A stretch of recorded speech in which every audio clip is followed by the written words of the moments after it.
Fettling monsters. A great many things can happen in the space of 77 minutes. In 77 minutes, approximately 19,250 babies will be born and 13,090 people will die. In 77 minutes, lightning will strike the Earth about 27,720 times.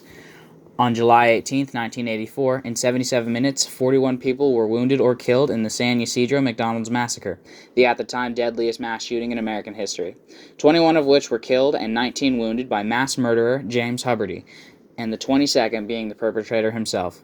His youngest fatal victim was an 8-month-old child whom, without a scintilla of empathy, remorse, or any sort of benevolence, he shot in the back at point-blank range, killing him instantly. The kind of heartless, godless depravity that an action like that would require is beyond my realm of what is fathomable. After waiting for hours by the phone for a call back from mental health services just 2 days prior, Huberty decided that society had had its chance. The day after the next, Huberty turned to his wife and said, "I want to kiss you goodbye." After asking where he was going, he responded he was going hunting for humans. He was told he would receive a call back that same day, but his name was recorded incorrectly, and he was marked as a non-crisis situation due to the calmness and obvious rationality in his voice. Situations that are non-crisis are addressed in 48 hours, not the few hours that James was told. Before making the decision that would affect not only his life, but 41 other people's lives, and all those who knew him, he sought mental health services, but because he was not able to receive that vital service, 21 people lost their lives. I would like to talk to you today about the mental health services, and its connection to serial, spree, or mass killers. Many of you may have heard of the classic debate of nurture versus nature. For those of you unfamiliar, it is the debate addressing whether human behavior is a result of a person's gene or environment. Killers have often been shown to suffer in less than ideal environments and a number of debilitating mental illnesses, which are often developed through poor environmental factors. A susceptibility to mental health disorders can run in a family, but are fully developed in life, usually in the developmental years. Go figure. Edmund Kemper was the co-ed killer, had a highly abusive mother, which, according to him, drove him to cathartically kill hitchhikers before turning the weapon to the source. He had also suffered from paranoid schizophrenia, and the combination of which likely led to his heinous crimes. However, the perpetrator of the Peterborough Ditch murders, Joanna Dennehy, was brought up in an exceedingly loving home and had all the support in the world. But in the teen years, she personally rebelled, which shows that the blame is not always tacked onto the parents. Different environmental factors and mental illnesses in killers with multiple victims can lead to a differentiation in killing patterns, leading to their separate classifications.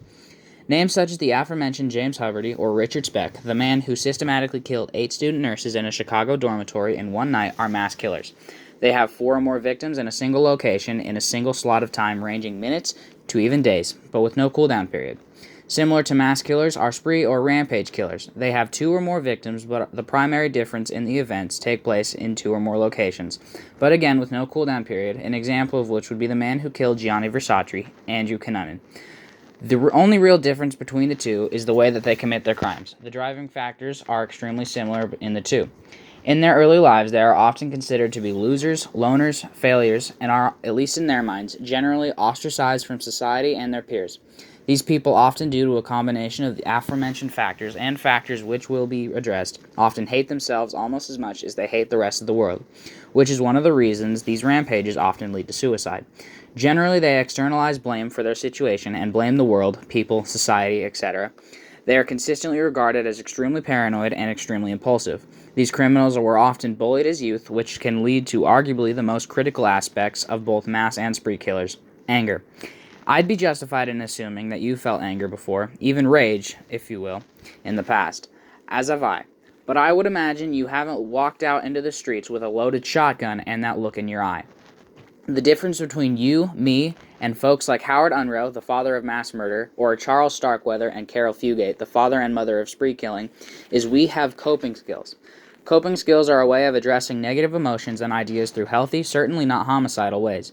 Mental health services, specifically therapy, can be extremely useful in assisting with excessive amounts of anger or rage. If you don't have access to a therapist, simple coping skills can be exercise, meditation, or talking it out with a friend. I believe it is critical that everyone understands that they are not alone in the world, and there are plenty of good folk to talk it out with. Nobody needs to be driven to murder. Of course, along with those two are the ever-popular serial killers.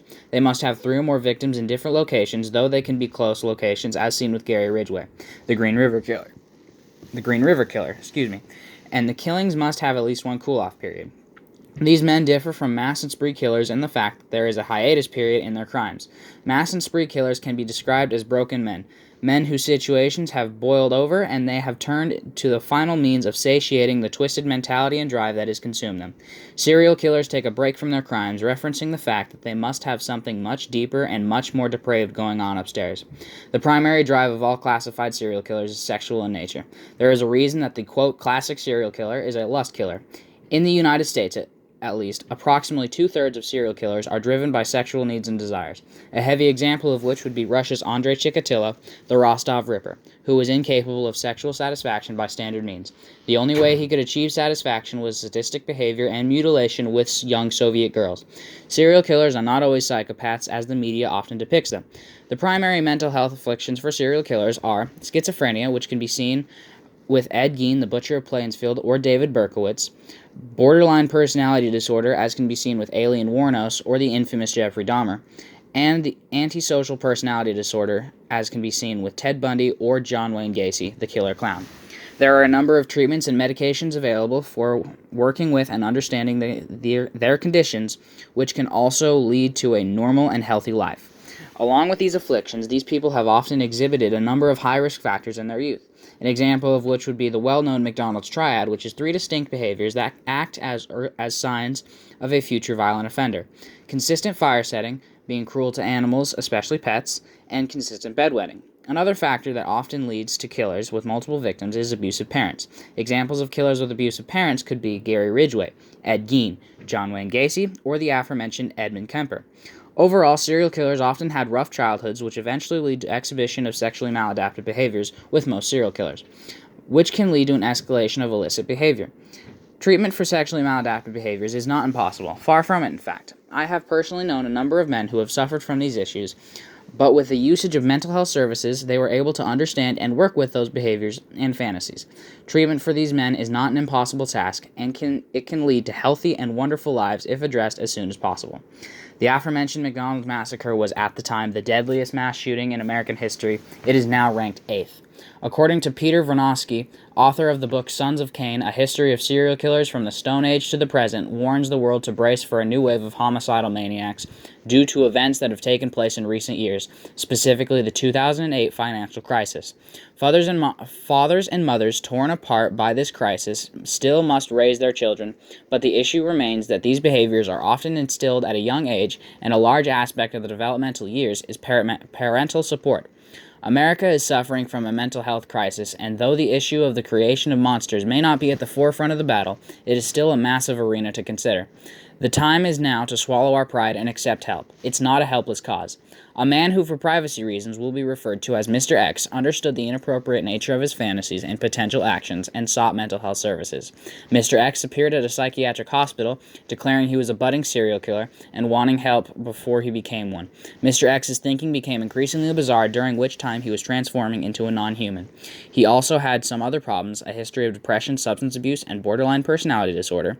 After a combination of medication, psychotherapy, substance abuse treatment, and milieu therapy, Mr. X's mood began to improve, and he gained insight into the underlying dynamics of his homicidal fantasies, many of which were directed at people with whom he had an unsatisfactory relationship. At 4 months post-discharge, he was doing well, living in a group home, and complying with treatment. Joni E. Johnston, Psychotherapy with a Budding Serial Killer.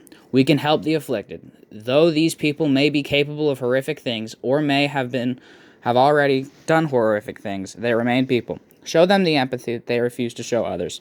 If you or a loved one may be in need of mental health services or have possibly exhibited these high-risk behaviors, it is never too late. Please consider receiving mental health services.